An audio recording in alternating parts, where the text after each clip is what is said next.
Good morning, YouTube. Today is Tuesday, June 25th, and we have a new Stanley Cup champion. Congratulations, them Florida Panthers. First ever. What a doldrums of the sports season now. Good morning, fellas. Good morning. Tennessee Volunteers also won last night, I believe. So college baseball is now over. So, yeah, nothing until the ESPYs, you know? I guess we got the All-Star break and Paul Skeens to cheer for. I don't even get the Pirates, so I guess I won't be watching that. I don't get them either. I don't even know what channel they're on.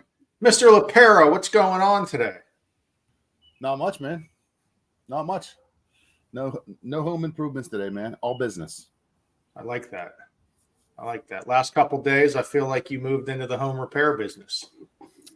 Feels like that sometimes, and definitely felt like that the last couple days. The beauty of home ownership. Well, it's not even home ownership. I mean, yeah, I guess it is, but I'm a landlord with no rent, so yeah. I mean, I'm just fixing stuff, but hey, it's for my pops, so you must be doing all right. Most people would claim bankruptcy at that point, not getting any rent. No, so the one thing people don't understand is you got to save some money, you know, and that's a great financial thing that people have to understand is, you know, you have to save and be realistic when it comes to spending. Also, little tidbit here, we'll go into this in another episode, but if you are purchasing a home for your parent and they can't necessarily afford the home on their own, you as a child can purchase that home as a primary residence and it not have to be an investment property. So little tidbit out there, you can purchase a home for a disabled child or an elderly parent as a primary residence without actually living in the property. Why you'd want to do that, of course, you can keep your down payment low and keep that interest rate lower. So if you love your parent like Anthony does and you're trying to buy him a property, just know it doesn't have to be an investment property in all cases. It's a great role right there. That's deep into the guides right there. Page 999. For sure. But that's not our topic today. Our topic today, continuing on the changes coming in August, is to figure out what the heck is this seller assistance, why it's the best tool for buyers to keep their costs low, and how agents should utilize it, because in the last few years, because it's been such a seller's market, there hasn't been as much seller assistance, or maybe because of multiple offers, agents have been shying away from asking for seller assistance. But in the truth of the matter, in every mortgage transaction, the buyer is allowed to ask the seller to help with closing costs, and that's called seller assistance. Now, where it gets a little confusing, every loan type has their own rules for the seller assistance maxes. So you, as the buyer and the real estate agent, can't just make up whatever you feel like when it comes to seller assistance maxes.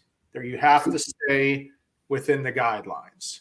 And well, we'll just stick with conventional for right now, and this is for a $300,000 purchase. For conventional loans, if you put less than 10% down, your seller assistance is capped at 3%. If you put between 10 and 25% down, at 6%, and then at more than 25%, it can be 9%, though we don't see that one very often. Real quick, Ryan. Agents, this can be found on the Agent One app. So we don't have this crazy sheet that we just made up found on the internet. You guys have this tool. You could download it. We could send it to you if you can't get in there. But this is a tool that you guys should be using. It is on the Agent One app, and it gives you the maxes right in there. So I just wanted to throw that out there where they can find this again. Yeah, and that's a great shout out there, Tommy Plug God, we call him.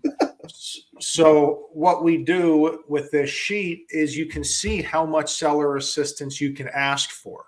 Now, Anthony, quiz time. Is seller assistance allowed to go into your down payments?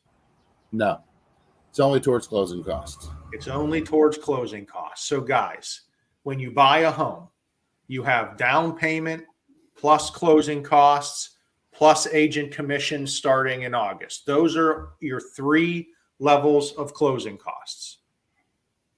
Down payment cannot be touched by seller assistance, but your closing costs and agent commission can help be covered or at least picked up a little bit by seller assistance. So we hear all this talk out there. Oh my God, listing agents aren't going to offer to pay buyer agent commission like it's been since the dinosaurs have roamed the earth. So now that's going to change. But if a seller is not going to pay a buyer agent's commission, that means now it's on the buyer side. The way to cover that cost is to ask for seller assistance. Get the seller to pay for it in another way, right, Tom? There's more than one way to skin a cat in this game, and seller assistance is a great option. You got to figure out what's going on with that house and that offer. You know, you got to talk to the agent. If they're not offering the commission, you know, flat out, then you got to ask for the seller's assistance and build it into your offer, or however it may be. Maybe if they're not offering the commission, you drop the price, you offer a little bit less on that and ask for the seller's assistance. But then you're always competing and you're always trying to negotiate because the other agent next to you may be putting in a full price without the seller's assistance because that buyer can afford the agent commission. So it's all a game. You got to know what your buyer can afford and what your buyer can do, as well as put your best foot forward for your offer. So it's going to be a little bit more than just slapping some numbers on a piece of paper. We're going to have to think about this. We're going to have to put good quality offers in, not just the highest offer. I know me and you talked about it a little bit yesterday. It's no longer highest and best. It's highest or best. So the highest offer is not always the best. So we need to structure that in a way with the seller's assistance, as well as people paying commission, the buyers that can't afford it. So this is ultimately a tool to help you negotiate and help you win deals. And if you look at the third column down there, those 3 beautiful letters FHA are sitting there. The biggest difference between a conventional loan and an FHA loan is the seller assistance max on minimum down. If you have a minimum down conventional compared to minimum down FHA, you can get double the seller assistance. So, I mean, Anth, if you have a buyer that has to pay buyer agent commission plus doesn't have a ton of funds for closing, you can get 6% of the purchase price to help with a lot of the costs. So maybe if the buyer only has a down payment amount, you can go FHA and still get them into a home. So we got to get it out there to not be afraid of these FHA loans. Yeah, I mean, they're great programs. They really are. And a lot of people shied away from them because of the small minor repairs based on the appraisal. But, you know, with everything coming down the pike, you know, for the NAR settlement and things like that, I mean, it's obvious they don't want shared commission anymore. But you don't need it. You can do the seller's assistance. It's always been there. And all the agencies already stated that they're going to allow buyer agent commission to be paid and not affect the amount of seller's assist a client is allowed to receive. So, you know, they can get the seller's assist and the agent can still be paid because that's going to reduce the overall costs for that individual client. So it's definitely a great program to get that 6%. And again, the 2 bottom columns on this sheet, 2 loan types that aren't known as much, VA and USDA, USDA rural housing, VA for military veterans and active duty and spouses. They are both 0% down. So when you have 0% down, plus you can get seller assistance, a lot of times those buyers can literally buy a home with little to no money out of pocket. It's like, how the heck do you buy a home with no money? You work with a loan officer and a real estate agent to structure your mortgage properly so you don't have to bring any funds to closing. Is it possible in all cases? No, but in many cases it is possible. No, yeah.